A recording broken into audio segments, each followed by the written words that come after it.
Hello and welcome everyone in this next video where we are going to start a new topic on limit state method of collapse under Flexor. So just like in the previous video we have discussed, there are two types of limit state. One is of collapse or failure and another is of serviceability. So we are not going to understand much of the serviceability. They are very easy, but these limit state method of collapse become very important under Flexor. We have discussed that Flexor is a synonym for bending, and in bending of the beams and columns we basically deals with the bending moments. So why does it become very important to discuss this limit state method of collapse under Flexor, and what about other situations? So basically in design of beams and slab, the very critical condition is of Flexor, whereas in design of columns and stairways the critical forces are the flexor as well as compressive forces. So in most of the cases flexor is there. So that's why it becomes very critical to bring this point here. So let us start. As we have discussed, any design philosophy is a two-tier system. The first tier is the set of assumptions laid down by the IS codes, and the second tier is the procedure or the way how to proceed in a given scenario, and it reflects the way of thinking. So to design elements where bending moments or flexor is involved, as in beams, slabs and footings, we have to understand limit state method of collapse, especially under the flexor. So let us see what are the set of assumptions given by the IS code. I have just simply copied these assumptions right from the IS 456 and tried to write it in such a way that you can understand it very easily. So let us begin with the first assumption.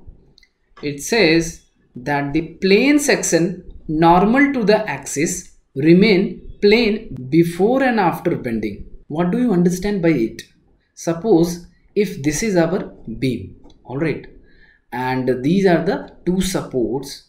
It can be pin support and it can be the roller support. So the axis of the beam goes like this in the longitudinal direction, okay, and the load being applied on it is uniformly varying load. Let us say that AB is a plane which is normal to this axis, and I have shown this plane just by a line AB, but in fact this AB represents to a plane which is rectangular in shape, perpendicular to this axis if you cut the cross section of the beam. So this plane section AB remains plane before and after bending. So it was plane before, but even after bending it remains plane. So this is the very basic assumption that we also assume in the famous formula of Euler-Bernoulli equation, or the bending formula, in which we derive sigma by y is equal to m by I is equal to E by R. So plane section may tilt after bending, but surface remains as a plane intact. हो सकता है ये AB plane tilt करके इस तरीके से हो जाए. अभी ये A डैश B डैश पे टिल्ट हो गया, ठीक है. जब हमने लोड लगाया तो बीम इस तरीके से कर्विलिनियर शेप लिया, तो क्या हो गया, हमारा प्लेन सेक्शन अभी टिल्ट कर चुका है, but it is still maintaining its planar surface. So this very basic assumption is the explanation that the strain variation from top to steel bar is uniform. This is very important. That's why I have written it here in essence. Strain variation का कहीं भी diagram आप बनाओ, that will remain linear. आप खुद ही देख सकते हैं कि हमने इस प्लेन पे कई सारे पॉइंट्स को डिमार्केट किया है, ठीक है, और ये सारे पॉइंट्स अगर आप देखेंगे तो एक ट्रायंगुलर सा सेक्शन बन रहा है, and they are forming a linear variation. आप देखोगे कि एक पॉइंट है जहाँ पे जीरो वेरिएशन है, एक पॉइंट है जहाँ पे मैक्सिमम वेरिएशन है. ऊपर क्या होगा, कंप्रेशन होगा, नीचे क्या होगा, टेंशन होगा, but all this variation happening in a linear fashion. So every point has moved in uniform fashion. Suppose if I take a beam in which I provide 3 reinforcement bars. So if you look at the cross section of the beam, it will appear like this. And if I ask you to draw the strain diagram of this beam, even if you discuss WSM or you discuss ultimate load method or you discuss limit state method, the strain diagram will remain linear. So you can see this is the linear diagram. This is the top, this is the neutral axis, and this is the bottom. So the strain at the top and the bottom is shown here. Now the second assumption given in the IS code is very important, and we have seen it in the previous design stress strain curve of concrete, that the maximum compressive strain or the ultimate strain in concrete shall be taken as 0.0035 under flexural condition. So this value is called ultimate strain, as we have seen in the graph. Now the question may come, can we take a strain on y-axis and a stress on x-axis in a stress strain curve? So the answer is no. Why? Because stress is a dependent parameter. किस पे depend करता है? Strain पे, and strain is independent one. हम laboratory में भी अगर हम कोई स्पेसिमेन लेते हैं तो हम सेट करते हैं यूनिफॉर्म रेट ऑफ स्ट्रेन से वो खींच रहा होगा, और जिस रेट से खींच रहा होता है हम पर्टिकुलर इंटरवल्स पे स्ट्रेस की वैल्यूज़ को नोट डाउन करते जाते हैं. So stress is a dependent parameter. So when loads are applied, strain develops in the member first. To resist this strain, stress develops later. तो सबसे पहले क्या डेवलप होता है? स्ट्रेन, और स्ट्रेन को रेजिस्ट करने के लिए स्ट्रेस डेवलप होता है. So this question is just for your reference, you can take it. Someone asked me last time. So why permissible strain is limited up to 0.0035 in concrete? This question may also come. Because after this, permanent cracks develops which becomes visible to even naked eyes. So we only allow those imperceptible cracks that is not visible to the eyes, naked eyes, and those cracks in the concrete is allowed in serviceable condition. Now next question may come, why we take 0.67 FCK for the strength of concrete in a structure, and we have explained it very elaborately that this happens because of influence of size or a structure size effect, and you can read from the notes always.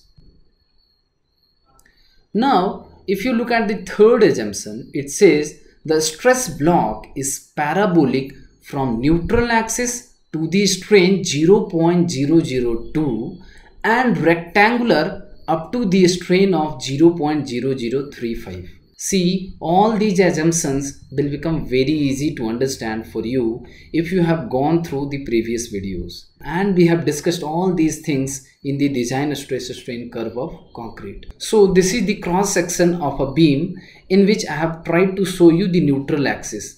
And neutral axis is shown by this line, and I represent the neutral axis by NA. So above the neutral axis there is compressive zone, and below the neutral axis there is tensile zone. I hope this is very clear to you. And the concrete is good in compression, whereas brittle or weak or even negligible strength in tension. So we ignore the contribution of strength from the concrete in the tension zone, and we just include the contribution of concrete in compression zone, whereas in the tensile zone we only include the contribution from the steel bars. So this diagram is very clear to you. And beside this we have drawn the strain diagram, and as I have said you that a strain diagram variation is linear. So this is shown here. There is a zero strain on the neutral axis, because neutral axis is the line where there is strain is equal to 0. So the strain goes up to 0.002 and 0.0035, and this is the ultimate strain that concrete can withstand. And beside this strain diagram we have drawn the stress block diagram, and you can very clearly see the stress block diagram of concrete is parabolic till the strain value is equal to 0.002, and from strain value 0.002 to 0.0035 it is linear or rectangular. Alright, and the design strength of concrete in a structure is 0.447 FCK, as we have seen from the curve.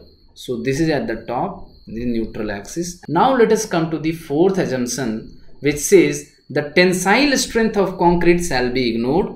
Whole tensile load will be taken by steel reinforcement only, and the area of concrete in tension zone will be ignored in calculation. So here is the prime difference in the limit state in comparison with the WSM, where we modified the area of concrete also with the help of modular ratio. That would also make the calculation a bit difficult, because here we are ignoring the area of concrete in tension zone, and we just have to deal with the area of steel bars. So someone may ask, sir, you are ignoring the concrete contribution in tension zone, but why are you providing concrete? There is no need, because concrete is not contributing to the strength in the tension zone. So the answer to that question is that we are providing concrete in tension zone just to hold the bars in position and protect them from corrosion. This is very important, and this assumption is totally based on cracked section theory. Now what does this theory means?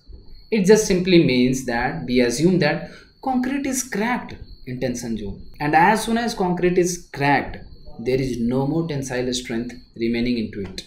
Alright, so the last assumption in limit state method is the maximum strain in the tensile steel shall not be less than 0.002 plus 0.87 Fy divided by elastic modulus of a steel, and we have seen it also in the design stress strain curve of steel. Alright, so these are the very basic fundamental assumptions given in the IS code that we have to keep in mind before going to the design procedures and problems.